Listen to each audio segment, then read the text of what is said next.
안녕하세요. 알고리즘 투자자이자 퀀트 금융 데이터 사이언티스트 라일라입니다. 오늘은 오랜만에 주식시장이 강한 돌파를 보이며 뜨거운 날씨만큼 뜨거운 시장을 나타내줬습니다. S&P 500 지수는 1.11% 상승했고 나스닥은 1.43% 올랐습니다. 이스라엘과 이란 간 휴전 기대감으로 인해 지정학적 리스크가 완화되었고 유가가 이틀 연속 급락하면서 증시에 긍정적인 영향을 준 것으로 보입니다. 특히 우리가 좋아하는 성장주와 주도주들이 큰 폭으로 상승하면서 주도주 중심으로 투자해오신 분들은 오늘 엄청나게 좋은 성과를 거두셨을 거라 생각됩니다. 오르는 주식이 더 오른다는 말처럼 오늘은 확실히 주도주가 시장을 이끈 하루였고 특히 반도체 종목들이 폭발적인 상승을 보였습니다. 오늘도 시장을 이끌고 있는 주도주들과 앞으로의 전략은 어떻게 해야 하는지 살펴보도록 하겠습니다. 나스닥 10분 차트를 보면 아침 갭 상승 이후 해당 지점을 지지선으로 삼아 꾸준한 상승 흐름을 이어갔습니다. 하루 종일 자금이 유입되며 시장에 탄탄한 강세를 보여주었습니다. 그동안의 횡보 구간에서 분할 매수로 대응하신 분들이나 주도주들을 더욱더 매수하신 분들은 상당히 좋은 수익을 거두셨을 것입니다. S&P 500 지수 역시 갭 상승과 함께 최근 6월 고점을 돌파하며 아름다운 차트를 만들어냈습니다. 오늘의 저점을 지지선으로 삼아 계속해서 트레이딩을 이어가시면 좋겠습니다. 여전히 시장에는 불확실성이 존재하지만 눌림목에서 매수하는 전략은 여전히 유효해 보입니다. 나스닥 지수도 비슷한 모습을 보였고 S&P 500보다 더 강하게 상승하며 기술주들이 크게 오르는 흐름을 보였습니다. 정고점까지 얼마 남지 않았고 2만 포인트 돌파도 눈앞에 다가온 모습입니다. 어제의 상승 반전 구간에서 매수하신 분들은 아주 좋은 진입이었을 것입니다. 소형주 지수인 러셀 2000도 오늘 강한 상승을 보였습니다. 아직 200일 이동평균선은 돌파하지 못했지만 계단식 상승 흐름이 이어지고 있습니다. 실적이 우수한 성장주 중심의 투자는 유효하나 지수 자체는 소형주보다는 나스닥 중심으로 포트폴리오를 구성하는 것이 더 적절해 보입니다. 10년물 국채 금리는 오늘 다시 하락하며 횡보세를 이어갔고 이제는 본격적인 하락 추세가 형성되려는 움직임을 보이고 있습니다. 이는 주식시장에 매우 긍정적인 시그널이며 현 시점에서는 채권보다는 주식 중심의 자산 배분이 중요합니다. 단기 채권에 현금을 예치해 두었다가 좋은 매수 기회가 오면 이를 주식으로 전환하는 전략이 유효합니다.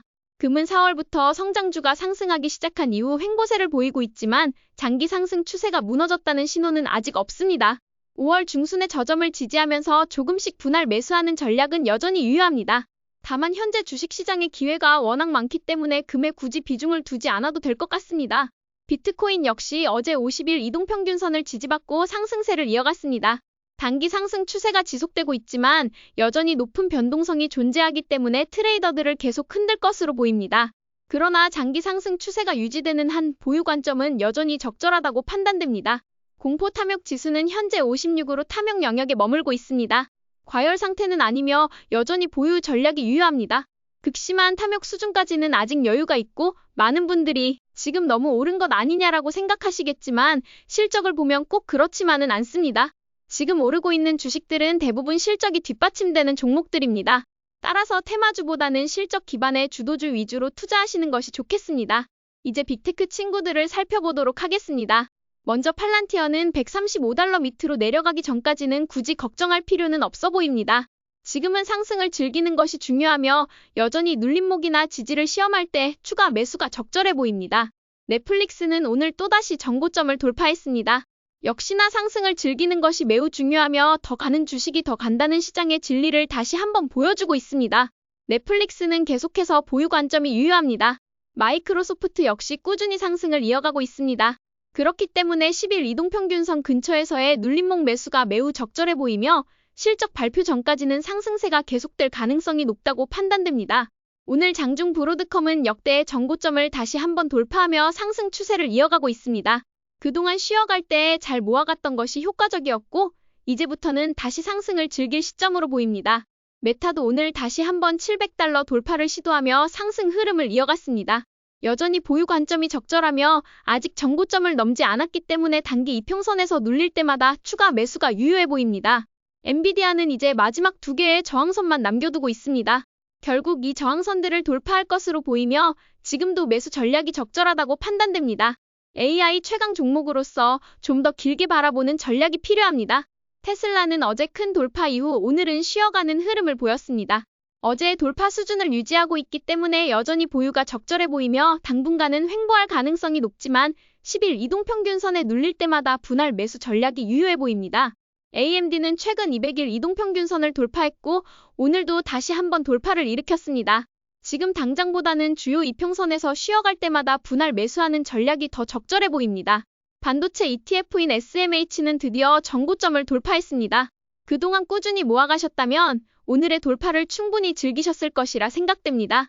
반도체 슈퍼사이클이 시작되는 분위기이기 때문에 지금부터는 계속해서 분할 매수 전략이 유효합니다. 소프트웨어 ETF인 IGV 역시 최근 고점 돌파를 보였습니다. 어제 단기 이동평균선에서 지지를 받은 후 반전했을 때 매수했다면 좋은 자리였을 것입니다. 앞으로도 다시 한번 전고점을 돌파하고 상승을 이어갈 것으로 보입니다. 이제 주도주들을 살펴보도록 하겠습니다. 핀테크 리더 로빈후드는 오늘도 엄청난 돌파를 보여줬습니다. 그렇기 때문에 2월 전고점이 왔을 때 매수해갔던 전략이 매우 유효했던 것으로 보이며 지금부터는 단순히 상승을 즐기는 것이 좋아 보입니다. AI 에너지 리더 G 버너브는 오늘 다시 한번 역대 고점을 돌파했습니다. 역시나 가는 주식이 계속 간다라는 주식의 격언처럼 계속해서 상승을 이어가고 있기 때문에 보유의 관점이 매우 적절해 보입니다. 소형 원자로 리더 오클론은 어제 상승 반전할 때 저도 매수했고 오늘도 다시 반등하면서 좋은 흐름을 보여주고 있습니다. 따라서 여전히 보유 관점이 유효하며 조정 시마다 분할 매수하는 전략도 충분히 유효하다고 판단됩니다. 사이버보안 리더 클라우드페어는 오늘 또다시 전고점을 돌파했습니다. 상승 흐름이 지속되고 있는 만큼 현재로서는 매도할 이유는 없어 보이며 이와 같은 주식은 조정 시마다 분할 매수하는 전략이 유효하다고 생각됩니다. 팔란티어, 넷플릭스와 함께 최고의 소프트웨어 주식으로 꼽히는 스포티파이도 오늘 다시 전고점을 돌파했습니다. 조정장에서 가장 오래 버틴 종목들이 결국 가장 먼저 반등하고 다시 가장 오래가는 모습을 보여주고 있어 기분이 좋습니다. 물리더라도 주도주를 매수하는 전략이 가장 중요하다고 생각합니다. AI 인프라 리더 크리로 테크놀로지 또한 오늘 전고점을 확실히 돌파했습니다. 전고점 돌파 시 다시 한번 매수 기회가 왔던 것으로 보이며 역시나 보유 전략을 이어가는 것이 중요하다고 판단됩니다. 우주항공 리더 로켓랩도 오늘 전고점을 돌파하며 마감했습니다. 로켓랩의 경우에는 쉬어갈 때마다 분할 매수하는 전략이 훨씬 중요하다고 보이기 때문에 지금 당장은 돌파 매수보다는 조정 시 매수를 고려하는 것이 바람직합니다. 오늘도 주간 차트를 기준으로 시장을 마감하며 살펴보면 전고점까지 불과 0.2%밖에 남지 않았습니다. 전고점 돌파 이후 다시 한번 시장이 트레이더들을 흔들 가능성이 있습니다. 이런 시점에서는 장기 투자자라면 절대 흔들리지 말고 보유 관점을 유지하는 것이 중요하며 스윙 트레이더라면 리스크 관리를 지속하는 것이 핵심입니다. 5월 중순부터 보여줬던 타이트한 가격 형성은 매도하기 싫다는 시장의 시그널이었으며 현재는 트레이더에게 좋은 환경이므로 손절을 감안하더라도 테스트해보는 것이 중요합니다. 다만 4월 말과 5월처럼 큰 비중보다는 소량 비중으로 테스트해보는 전략이 필요합니다. 2025년 6월 24일 기준으로 시장은 여전히 상승세를 유지하고 있습니다. 지금 시점에서는 주식 비중을 다시 100%까지 늘리는 것이 적절해 보이며 새로운 매수 기회가 나올 때마다 적극적으로 접근하는 것이 중요하다고 생각됩니다. 지금 상황에서 가장 중요한 것은 첫째도 리스크 관리, 둘째도 리스크 관리입니다. 따라서 손절 라인을 명확히 정하고 매수 전략을 실행해 상승장에서 수익을 극대화하는 전략을 계속 이어가면 좋을 것 같습니다. 지금 반도체 전반이 상승하고 있습니다. 이는 반도체 슈퍼사이클이 다시 돌아오고 있다는 의미입니다. 특히 AMD, ASML, TSMC 등의 종목이 강하게 상승하고 있기 때문에 반도체 섹터는 조정 시마다 분할 매수하는 전략이 매우 중요하다고 생각합니다. 작년 여름부터 거의 1년간 조정을 받아왔던 만큼 시장 심리도 리셋된 상태입니다. 이 심리 리셋은 불확실성에서 출발해 결국 환희로 끝날 가능성이 높아 보입니다.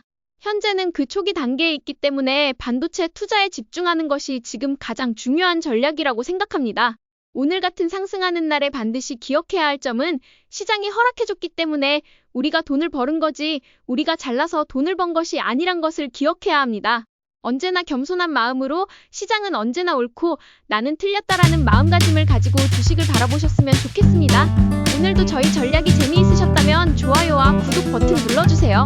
지금까지 방구석 헤지펀드 매니저 라일라였습니다. 감사합니다.